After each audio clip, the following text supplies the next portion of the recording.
Hello dear friends, welcome back to once again, सुस्वागतम friends आज बात करते हैं epilepsy. What is the meaning of इपिलिप्सी?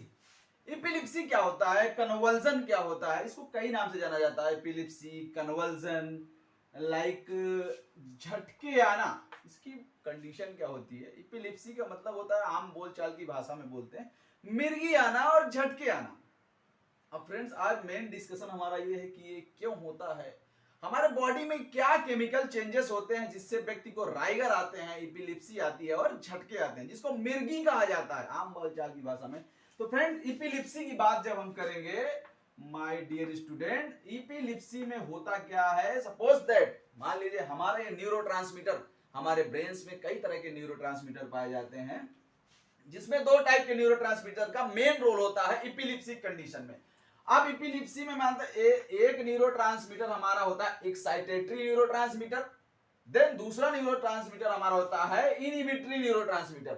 Inhibitory का एग्जांपल होता है गाबा।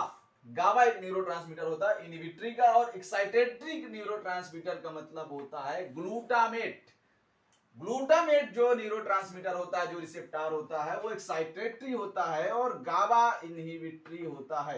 अब इन्हीं दोनों का जब डिसबैलेंस होता है, इम्बैलेंस होता है, तो ही व्यक्ति को राइगर, इपिलिप्सी या झटके आते हैं। आइए समझते हैं ये न्यूरोट्रांसमीटर में। मान लीजिए हमारा एक्साइटेटरी न्यूरोट्रांसमीटर है, जब ये हमारे बॉडी में ब्रेन की न्यूरोट्रांसमीटर में कॉन्ट्रैक्शन की कंडीशन आती है, जिसको सोडियम आयन की एंट्री होती है, फलस्वरूप व्यक्ति को डीपोलराइजेशन की एक्चुअली, और ये सेल एक्सोसाइटोसिस की वजह से बस्ट हो जाता है, जिससे एक्साइटेटरी न्यूरोट्रांसमीटर रिलीज होता है, और रिलीज होने के बाद ये कन्वर्जन करवाता है, व्यक्ति को झटके लाइक कंडीशन आने लगती है।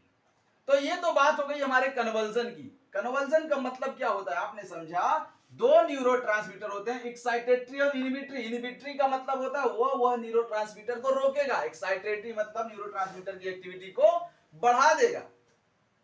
अब जब बढ़ा देगा तो भैया एक्टिविटी होगी, कन्वर्जन लाइक कंडीशन आएगी।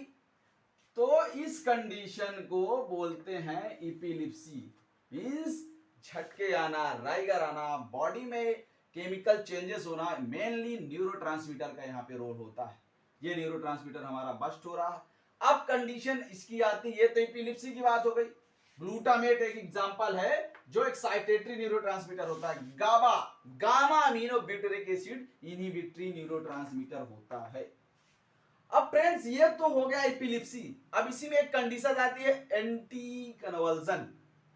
एंटी कन्वर्जन मींस वह दवाएं, वह चीजें, वह कंपाउंड जो हमें कन्वर्जन को रोकने के लिए दिया जाए, झटके को रोकने के लिए दिया जाए, उसको बोलते हैं एंटी कन्वर्जन। एंटी उसके अगेंस्ट काम करेगा।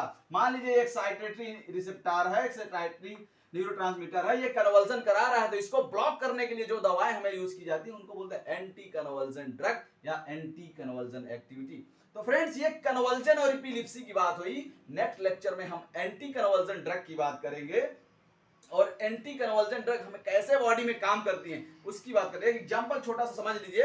एक एंटी कन्वर्जन ड्रग जनरली आती फेनेंटोइन। फेनेंटोइन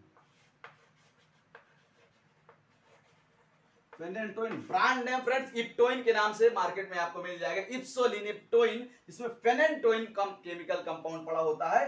ये कहा क्या क्या करता है? ये जो हमारा एक्साइटेटरी न्यूरोट्रांसमीटर रिलीज हो रहा है, जो कन्वर्जन करवाता है, जाके डायरेक्ट इसके रिसेप्टर को यहां से ये ब्लॉक कर देता है फेनेंटोइन। फलस्वरूप व्यक्ति को कन्वर्जन कंडीशन ठीक हो जाती है, रिलीफ मिल जाता है। ये डायरेक्ट फेनेंटोइन हमारे एक्साइटेटरी रिसेप्टर पे काम करता है। तो फेनेंटोइन एक जनरल ड्रग है, कॉमन ड्रग है। हमने इसका मोड ऑफ एक्शन आपको इसमें बताया। नेक्स्ट लेक्चर में जो भी सारी ड्रग हैं, किस चैनल पे काम करती हैं, किस रिसेप्टर पे काम करती हैं, हम एंटी कन्वर्जन की बात जब करेंगे उसमें डिस्कस करेंगे। Thank you dear student.